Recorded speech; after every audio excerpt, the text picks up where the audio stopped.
Welcome back to our news bulletin. 24 people have been killed and 68 others wounded in a suicide blast at a funeral in Afghanistan's Nangarhar province. Nangarhar governor spokesperson says several wounded are in critical condition. Meanwhile, in Kabul, gunmen stormed a hospital, killing 13 civilians and wounding several others. The Interior Ministry says security forces have evacuated over 80 people from the hospital and have killed one assailant. The Taliban have denied responsibility for both attacks. Pakistan has strongly condemned both attacks in the war-torn country. In a statement, the Foreign Office said Pakistan condemns terrorism in all its forms and manifestations and will continue its support for peace in Afghanistan. In Pakistan, the death toll from the novel coronavirus has climbed to 724 after another 18 people succumbed to the disease. The Health Ministry has recorded more than 32,000 confirmed cases, while over 8,500 people have recovered.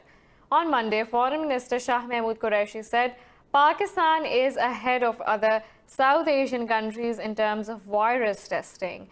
He said the government has made 70 labs fully functional in a bid to enhance testing capacity. 176 more people have died in Spain from the new coronavirus in the last day, with the tally at 26,920. Meanwhile, the number of infections in Russia has surged past 232,000, becoming the second highest in the world after the US. Earlier, the United States reported 830 new fatalities in a day, pushing the country's overall total to more than 80,000. The global death toll has crossed 286,000 with nearly 4.2 million infections. More in this report. In many countries, the number of deaths and new cases have started to fall. However, concerns persist over a second spike in the absence of a cure. The death toll in the US has overtaken any fatalities from the seasonal flu going back to 1967 and during the first 11 years of the AIDS epidemic. But new cases are now declining in New Jersey and New York, the epicenter of the COVID-19 in the country. President Donald Trump insists his administration's response to the virus has been the best in the world. In the span of just a few short months, we've developed a testing capacity unmatched and unrivaled anywhere in the world. And it's not even close. This is a core element of our plan to safely and gradually reopen America. And we're opening and we're starting, and there's enthusiasm like I haven't seen in a long time. France has begun to lift its lockdowns with millions back to work after 8 weeks of restrictions. UK Prime Minister Boris Johnson says the country will need to think about how its economy can adapt if a vaccine for COVID-19 does not emerge quickly. Johnson also laid out a cautious plan to get Britain back to work. People should stay alert by working from home if you can, limiting contact with other people, keeping distance if you go out, 2 meters apart where possible, washing your hands regularly, wearing a face covering when you're in enclosed spaces and where it's difficult to be socially distant. Meanwhile, in South Korea, 101 people have now tested positive for the coronavirus after a cluster outbreak at clubs in Seoul. In occupied Kashmir, students and politicians have condemned Indian Supreme Court's refusal to lift internet ban from the valley. Earlier, rejecting the petitions, Indian top court asked New Delhi to constitute a special committee over the issue. Talking to media, several students said absence of internet has devastated their online education. They said high-speed internet is need of the hour to help the beleaguered education sector in the valley. Local politicians say the world is heavily relying on the internet amid COVID-19 pandemic, but Kashmiris are being denied it. They said internet ban is impeding the work-from-home regimen of professionals, including doctors. The valley has been under communication blackout for 282 days. Continuing communal policies, India's ruling party lawmaker says members of Tablighi Jamaat should be treated as terrorists. Since the outbreak of COVID-19, government and media have been accusing Muslims of spreading the virus in the country. Bharatiya Janata Party leader Ajay Nishad said in madrasas, children are taught only about fundamentalism. Nishad alleged his constituency had no coronavirus case before members of the Muslim organization reached there. He said minorities, especially Muslims, have made the situation critical in the country owing to their lack of education. The health ministry has reported over 2,294 deaths and more than 70,000 coronavirus cases in the country. A bipartisan legislation tabled in the U.S. House of Representatives calls for sanctions on the Russian government over alleged human rights abuses. House Foreign Affairs Committee Chairperson Eliot Engel introduced the bill calling on Moscow to immediately release political prisoners. Engel labeled President Vladimir Putin as a cruel authoritarian and accused him of silencing civil liberties and suppressing political opposition. The proposed bill's co-sponsor, McCall, said Putin has been busy hiding his many failures. U.S. President Donald Trump has ruled out renegotiating the trade deal with China. At a White House press briefing, Trump said Beijing will only want changes for its own benefit. The Phase 1 trade deal reached in January ended a standoff between Washington and Beijing.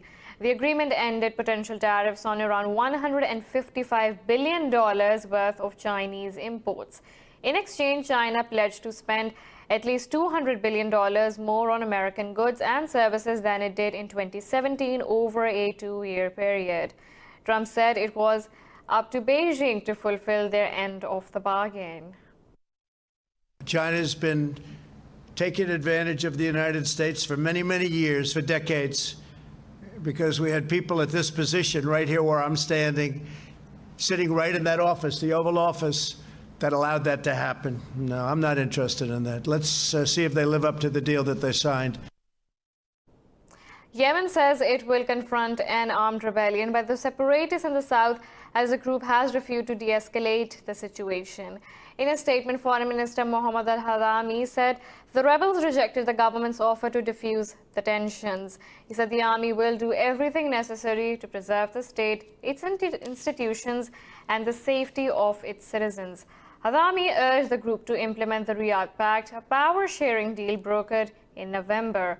The Southern Transitional Council declared self-rule in Aden and nearby areas, threatening to renew the conflict with the government. Earlier, heavy fighting broke out between the government troops and separatists in southern Yemen. The Libyan National Army says it did not attack the Turkish embassy in Tripoli, but the government of national accord did. This comes after Turkey warned it will consider Khalifa Haftar's forces a legitimate target if they continue to attack its interests. LNA spokesperson Ahmed al-Mizmari admitted targeting Libya's Mitega airport. He said the airport has a military operations room which is used to target LNA forces and civilians. But al-Mizmari rejected a report on the airport attack by the UN mission in Libya. He said the mission speaks on behalf of terrorist groups. Turkey says it has killed 3 militants of the Kurdistan Workers' Party in northern Syria. The Defense Ministry says the fighters were killed during Operation Peace Spring. The ministry said it will not stop the operations against militants in the region. Meanwhile, the ministry said Turkish and Russian forces conducted the 10th Joint Patrol on a key highway in Syria's northwestern border. It said troops from the two countries carried out land and aerial inspections in Idlib. The patrolling is a part of an agreement brokered between Turkey and Russia on March 5th in Moscow. The UN Agency for Children has called on Israel to release imprisoned Palestinian children. In a statement, UNICEF warned that children in detention face a heightened risk of contracting COVID-19. The statement said at the end of March, Israeli authorities had 194 Palestinian minors in prisons. It said the rights of children to protection, safety, and well-being must be upheld at all times. UN agencies officials said the children are denied in-person access to their families and their lawyers. Iran's Foreign Minister Javad Zarif says an Iranian scientist detained in the U.S. on groundless charges has been freed. Zarif said Sirius Asghari will return to the country if he tests negative for coronavirus. In a statement, Zarif said the Iranian Foreign Ministry has been working hard to pave the way for the scientist's return. Asghari, a professor of material sciences at Sharif University of Technology, was arrested in the United States in mid-2017. He was charged with withholding information in the process of visa application, circumventing sanctions and transferring technology to Iran. Meanwhile, the US has asked Tehran to send a charter plane to take home 11 Iranian nationals being deported by Washington. In a Twitter post, Homeland Security Department official accused Iran of stalling the repatriation process. Saudi Arabia's Crown Prince Mohammed bin Salman says the kingdom will continue its efforts to remove Sudan from US list of state sponsors of terrorism. On a phone call to the head of Sudan's Sovereign Council, Abdel Fattah al-Burhan, Salman stressed Riyadh's keenness on the security and stability of Khartoum. In January, the kingdom asked the United States to remove Sudan from its list of state sponsors of terrorism. The designation prevents Khartoum from receiving debt relief and financing from the International Monetary Fund and the World Bank. Germany says it will spend 750 million euros on a program to develop and distribute coronavirus vaccines. Last month, Berlin authorized the first clinical trial of a coronavirus vaccine developed by BioNTech. At a briefing, Research Minister Anja Karliczek said about €500 million are to be spent on expanding trial capacity in Germany, while 250 million is earmarked for developing production capacity. Karliczek said as soon as the vaccine is found, production must start quickly and on a large scale. Meanwhile, a New York research says the anti-malarial drug hydroxychloroquine has shown mixed results against the coronavirus in early studies, but combining the drug with the dietary supplement zinc sulfate can create a more effective treatment. Oxfam International says world efforts for a global ceasefire to contain COVID-19 have been a catastrophic failure. In a report, the NGO said fighting continues in many conflict-torn countries despite a UN appeal in March. The report said the problem was compounded by a diplomatic failure at the UN Security Council and years of weak investment in peace-building efforts. It said many countries remain active participants of the war machinery, conducting operations, selling arms, and supporting third parties. On May 8th, the US refused to vote on a UN resolution for a global ceasefire, which Oxfam said was the latest failure of the Council. The report said that only a halt in violence will allow an effective response to the new coronavirus. We're taking a short break now, but stay tuned for more news.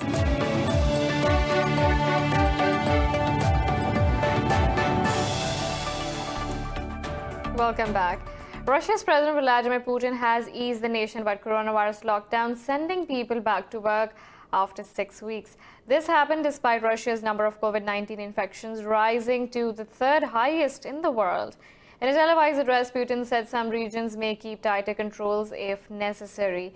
He said it is in everyone's interest for the economy to return to normal quickly. Throughout the whole country, any mass events should not take place, and of course everyone needs to strictly comply with sanitary rules. This applies to the work of organizations, enterprises, shops, the service and transport sector. The increased safety regime should be maintained for people over 65, as well as for those who suffer from chronic diseases. The UN says urgency to act for sustainable development is now greater than ever as coronavirus pandemic continues. This comes as the UN held a policy discussion about how to get back on track towards achieving the Sustainable Development Goals. President of the Economic and Social Council, Mona Jules, said global poverty is slipping back to the levels last seen 30 years ago. She said the pandemic has put incomprehensible setbacks to hard-won developmental gains. Deputy Secretary General Amina Mohammed said lives and livelihoods everywhere depend on the UN's help. Meanwhile, UNICEF has appealed for $1.6 billion for children impacted by the COVID-19 pandemic. Mexico's president has ordered the armed forces to tackle security on the streets for another 4 years. This is an extension of a policy he had previously criticized as the government struggles to curb runaway violence. President Andrés Manuel López Obrador outlined the policy extension in a notice published in the official Gazette.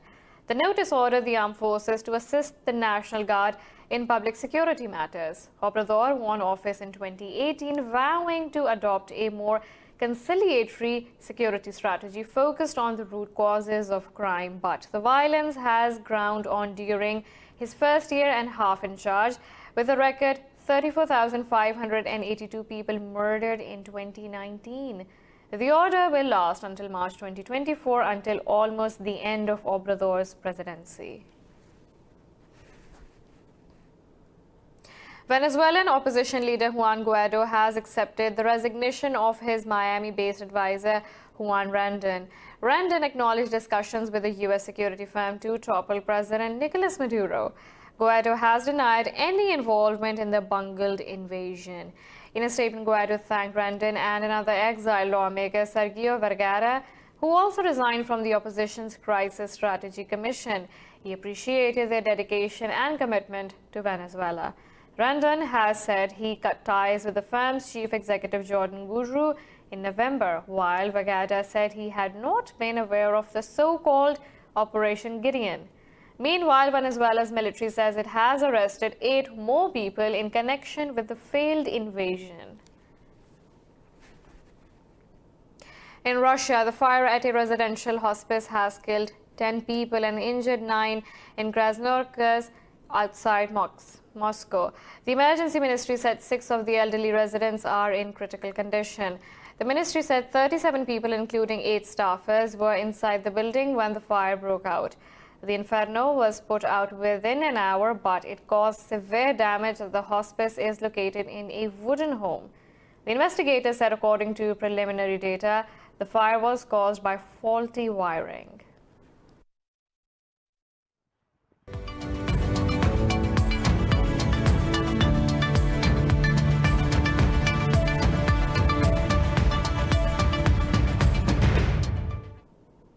European stock markets are trading mixed in a volatile session.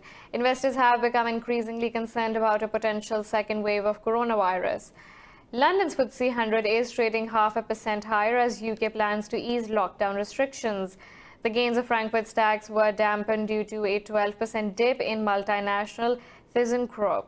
CAC 40 in Paris is trading marginally lower. In Asia, Hong Kong's Hang Seng led the losses, closing nearly 1.5% lower. Seoul's Kospi lost over 0.5% lower, while Shanghai Composite lost ground after Chinese inflation data for April missed expectations. Meanwhile, international benchmark Brent crude oil price has gained over 2%.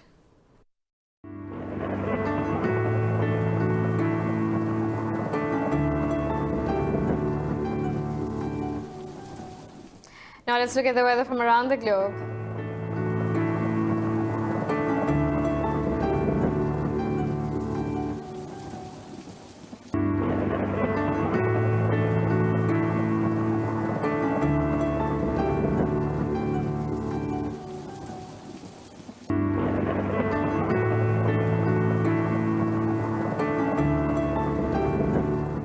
This is all for now. For the latest updates, you can follow us on social media at Indus.News.